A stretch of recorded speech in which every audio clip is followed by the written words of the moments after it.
នេះគឺជាការប្រគំតន្ត្រីដ៏ធំរបស់ក្រុមមួយដែលមានឈ្មោះថា Great White នៅក្នុងឆ្នាំ 2003 ការប្រគំតន្ត្រីនេះប្រព្រឹត្តធ្វើឡើងយ៉ាងអធិកអធមមានការសប្បាយរាំរែកពីក្រុមតន្ត្រីករនិងអ្នកគាំទ្រក៏ដូចជា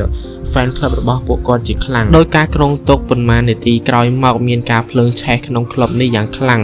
concert នេះបានប្រព្រឹត្តធ្វើទៅមានការបាញ់ភ្លើងជ្រុលពេកធ្វើឲ្យក្នុងនោះមិនអាចគ្រប់គ្រងបានក៏ដូចជាខុសបច្ចេកទេសធ្វើឲ្យឆាកនៅពេលនោះពោពេញទៅដោយអណ្ដាតភ្លើងក៏ដូចជាភ្លើងបានរាលដាលទៅជុំវិញបន្ទប់នៃ concert នោះមិនយូរប៉ុន្មានទេសោកនាដកម្មដ៏សែនអាក្រក់ក៏បានកើតឡើងនេះគឺជាសុបិនដ៏អាក្រក់ដែលមនុស្សម្នាក់តែងតែមិនចង់ជួបមនុស្សជាច្រើនបានរកផ្លូវចេញដើម្បីជៀសចេញពីភ្លើងដ៏សែនឃោរឃៅមួយនេះអ្នកខ្លះដណ្ដើមគ្នាវាយគ្នាដើម្បីរកផ្លូវចេញហើយអ្នកខ្លះទៀតក៏បានដួលនឹងក្រោមឥដ្ឋហើយក៏ត្រូវអ្នកផ្សេងជន់ពីលើយ៉ាងខ្លាំងក៏ដូចជាពិបាកនឹងទ្រាំខ្លាំងមែនទែនអ្នកខ្លះគាត់បានព្យាយាមអស់ពីសមត្ថភាពតែមិនអាចចេញបានធ្វើឲ្យភ្លើងមិនអាចគ្រប់គ្រងបានរាលដាលក៏ដូចជាឆេះគាត់ស្លាប់នៅទីនោះនេះបើយោងតាមការសាកសួរក៏ដូចជាសាកសីនៅទីនោះបានបញ្ជាក់ផងដែរថាអ្នកខ្លះបានចេញមកបានហើយប៉ុន្តែនៅមានភ្លើងឆេះនៅតាមខោអាវរបស់គាត់បណ្ដាលឲ្យគាត់រងរបួសផងដែរមានការជួយគ្នាទៅវិញទៅមកដូចគ្នាគឺយកព្រិលនៅខាងក្រៅ concert មួយនោះជួយពន្លត់គាត់ការសរុបទិន្នន័យបានបញ្ជាក់ផងដែរថាមនុស្សដែលស្លាប់នៅក្នុង concert មួយនេះមានរហូតដល់